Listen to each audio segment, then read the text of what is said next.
Zo'n 3 maanden wenjen ze er nou. De goed 40 vluchtelingen in het basisschool de Klaarkamp in Gerkesklooster.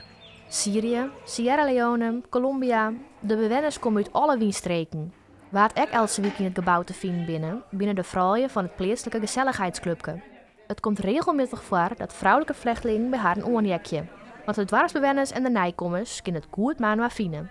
Iemand die had aan de telefoon en dan zet ze haar taal en dan draaien ze wat het is. En daar had leuke contact mee. Nou, en vorige week toen kwam een vrouwtje in ijs mee te zitten. En we binnen een breidje. Nou, toen zei ik van, wilt u meedoen? Maar zie je nou ben, en ze had al een petje haakt. Nou, en zo ben we met elkaar wat bezig. Doet in oktober bekend werd dat de Klaarkamp zo'n 60 en 70 vluchtelingenherbergjes zoeken, stien de gewondwarpsbewoners op de barricaden. Zij vielen haar net mooi naam in het proces en zeiden haar zwaar te meidsen hoe haar veiligens. De zoutkamp die dingen hebben we dan meekregen via de televisie. En dan denk ik, hoe zou het komen? Maar van het begin gewoon niks. Geen wanklank. Het hele dorp net, het is werkelijk, het is formidabel. De sokken, de blouse, de broekzak, de armband. Broekzak, armband. 3.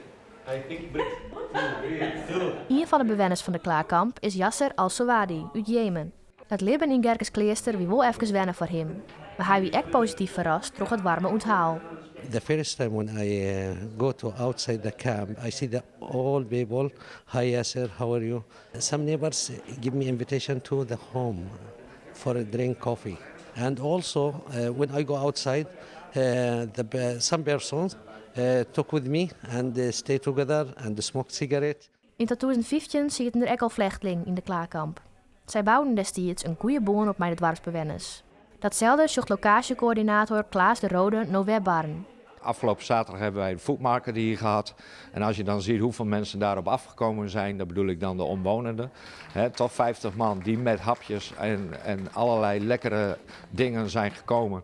Nou, ik zou haast zeggen, dat is gewoon verdriet dat het stopt. De opvang houdt er in die mee op. Burgemeester Brouwer van Achtkarspelen zei dat de opvang maximaal ont 1 maand wordt zoeken.